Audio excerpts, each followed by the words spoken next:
장애인 문화복지신문 제285호 제8면 기사입니다. 수원시 지역 작가와 함께 인권 웹툰 제작 공개. 지역 예술인과 함께 만든 인권 웹툰 보러 오세요. 수원시가 시민들의 인권 감수성을 높이기 위해 시민들이 일상생활에서 경험한 인권 이야기를 웹툰으로 제작해 공개한다. 수원 지역에서 활동하는 청년예술인 단호리 작가가 참여한 웹툰 수원시 곱하기 쌓인 단호리의 인권탐구 일기는 수원시 홈페이지 내 시민참여 인권교육 코너에 게시됐다. 인권 웹툰은 오는 11월까지 총 4편이 연재된다. 1화 코로나19. 같은 위기 다른 세상은 사회적 재난으로 인해 어려움을 경험하게 되면서 그동안 소홀했던 사회적 약자의 현실과 불평등에 관심을 갖게 되는 일상이 다루어졌다. 이후 2화부터는 수원 시민과의 인터뷰를 통해 이주민이나 장애인 등 사회적 약자가 경험한 인권 에피소드가 생생하게 담겨 인권에 대해 생각해 볼 수 있는 기회를 제공할 예정이다. 인권 웹툰은 수원시 SNS, 페이스북, 카카오톡, 카키오스토리, 다음 웹툰리그, 네이버 도전 만화에서도 확인할 수 있다. 수원시 인권교육 담당자는 이번 웹툰은 수원 시민이 직접 경험한 인권 이야기를 지역 예술인과 함께 풀어내는 데에 큰 의미가 있다며 많은 시민이 인권 웹툰을 통해 인권 감수성을 내면화하는 데 도움이 되길 바란다고 말했다. 수원시 저소득 가정 자녀의 공부방 꾸며준다. 수원시와 GS건설, 초록우산 어린이재단이 취약계층 자녀의 학습환경 개선을 지원한다. 세 기관은 28일 수원시청 조무영 수원시 제2부시장 집무실에서 취약계층 자녀 학습환경 개선 사업을 위한 업무 협약을 체결하고 협력을 약속했다.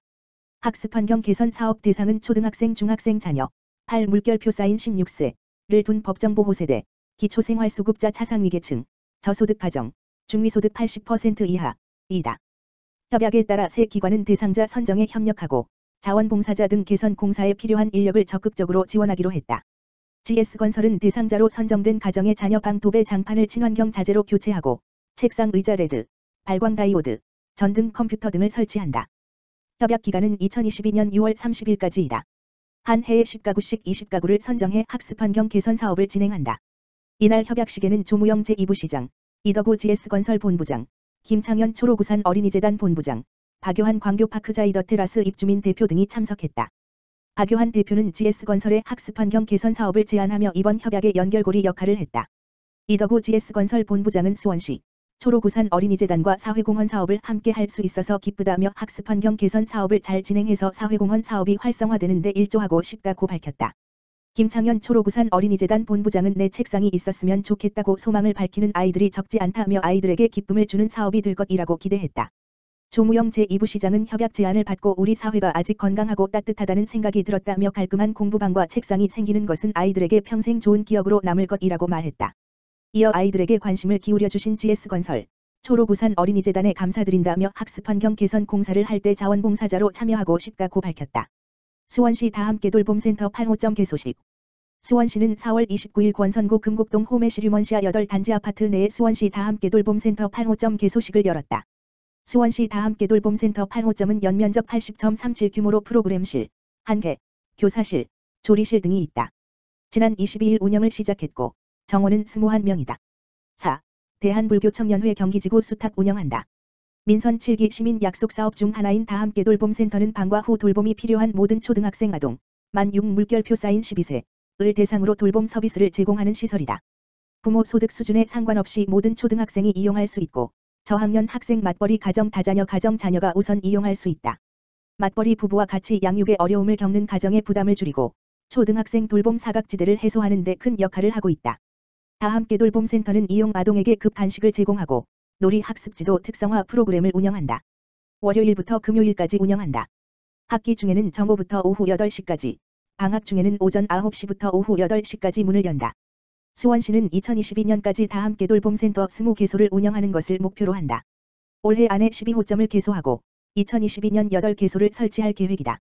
수원시 관계자는 코로나19 사태 장기화로 학부모의 양육 부담이 가중되면서 돌봄 서비스 수요가 지속해서 늘어나고 있다며 수원시 다함께 돌봄센터가 아이들에게는 안전하고 행복하게 지낼 수 있는 환경, 부모에게는 안심하고 아이를 맡길 수 있는 공간이 되도록 하겠다고 말했다. 코로나19 심리방역 위한 마음건강 홈트 참여하세요. 수원시 행복정신건강복지센터에서 코로나19 심리방역을 위한 회복탄력성 프로그램 마음건강 홈트의 참여자를 모집한다. 코로나19 장기화로 인해 불안, 스트레스, 우울을 느끼는 시민들의 심리회복을 돕고 정신건강 관리 방법 등을 알려주는 치유 프로그램으로 코로나 블루, 코로나19로 인해 생긴 우울감이나 무기력증을 예방하는 것이 본 프로그램의 목적이다. 5월 3일부터 14일까지 수원시 행복정신건강복지센터로 전화 신청이 가능하며 참가비는 무료이다.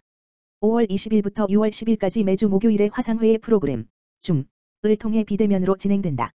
프로그램 참여자들에게 정서적 스트레스 유료 검사지가 무료 제공되며 1회부터 8회까지 모두 참여하면 모바일 상품권, 음료 쿠폰이 증정된다.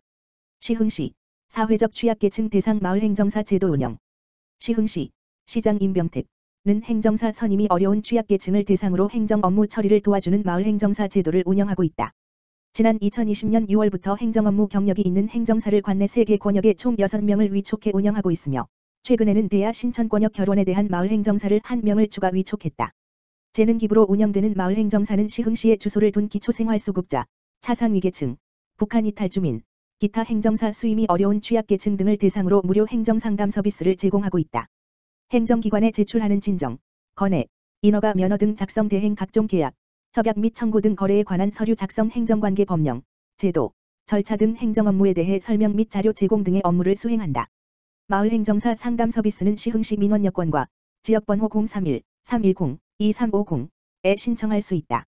취약계층 대상임이 확인되면 한 차로 전화와 전자우편 등을 통해 비대면 상담하고 2차 상담을 원하면 행정사 사무실에서 대면 상담 또한 가능하다. 조철재 민원여건과장은 마을행정사 제도 운영으로 복잡한 행정업무 처리에 어려움을 겪는 취약계층에게 큰 힘이 되고 시민의 눈높이에 맞는 민원행정 서비스가 제공되길 바란다고 말했다. 시흥시 함께하는 치매 극복, 치매 친화적 지역사회를 위한 치매 극복 선도기관 지정. 시흥시 시장 임병택 목감종합사회복지관, 목감종합사회복지관 목감거점센터, 능곡어울림센터 3곳을 치매 극복 선도기관 및 단체로 지정하고 오는 5월 중 현판 전달식을 추진할 예정이다. 앞선 지난 13일에는 목감 LH 열세 단지 아파트, 목감 작은 도서관, 목감 파출소가 치매 극복 선도기관으로 지정돼 현판 전달식을 마쳤다. 치매 안심센터에서 시행하는 치매 극복 선도단체는 치매 환자와 가족이 안심하고 생활할 수 있도록 치매 친화적인 사회 문화를 조성하는 역할을 하고 있다. 치매 극복 선도기관으로 지정된 곳은 치매에 대한 교육을 통해 치매 파트너가 되어 구성원 스스로 치매 예방에 힘쓰게 하고 지역사회에서 치매 환자와 가족을 이해 지지하는 동반자 역할을 수행한다. 올해 치매 파트너 교육은 코로나19 확산 방지 및 사회적 거리두기 유지를 위해 온라인으로 진행됐으며 기관, 단체뿐만 아니라 기업, 학교, 대학, 도서관 등 다양한 주체의 참여가 가능하다. 시흥시는 이번 협약을 통해 선도기관을 이용하는 지역 주민을 대상으로 한 치매 조기 검진, 치매 예방 및 인식 개선, 실종 예방 사업을 위해 상호 협력하여 지역 내 돌봄 사각지대 치매 환자 가정을 적극적으로 발굴하고 치매 가족을 위한 사회 안전망을 구축할 계획이다. 시 관계자는 시흥시는 치매 극복 선도기관 지정 사업을 다양한 기관으로 확대 추진하고 선도기관과의 긴밀한 협력 체계를 구축함으로써 치매 환자와 가족이 지역사회에서 안심하게 살아갈 수 있는 치매 안심도시를 구현해 나가겠다고 전했다. 대야동 지역사회보장협의체 시흥주거복지센터 대야동 주거위기가구 발굴 지원을 위한 업무 협약 체결. 대야동 지역사회보장협의체 민간위원장 이영숙, 공공위원장 김정순은 4월 28일 사회적 협동조합 시흥주거복지센터 이사장 정원호와 관내 주거 취약계층 발굴 지원을 위한 업무 협약을 체결했다. 이번 협약은 2021년 대야동 마을복지계획 사업 행복하우스 만들기를 적극 추진하기 위해 추진됐다. 행복하우스 만들기는 민관협력을 통해 여름철 침수 피해가 우려되는 반지하 세대, 고시원 등 주거 취약가구를 발굴해 임대주택을 연계하고 맞춤형 복지 서비스를 제공하는 사업이다. 대야동 지역사회보장협의체와 시흥주거복지센터는 이번 협약으로 주거 취약계층 발굴 및 지원을 위해 상호 협력 체계를 구축하고 주민 삶의 질 향상을 목표로 함께 노력할 계획이다. 차선화 시흥주거복지센터장은 주거위기가구의 주거안정과 주거환경 개선을 목표로 대야동과 상호 협력을 통해 적극적으로 노력하겠다고 말했다.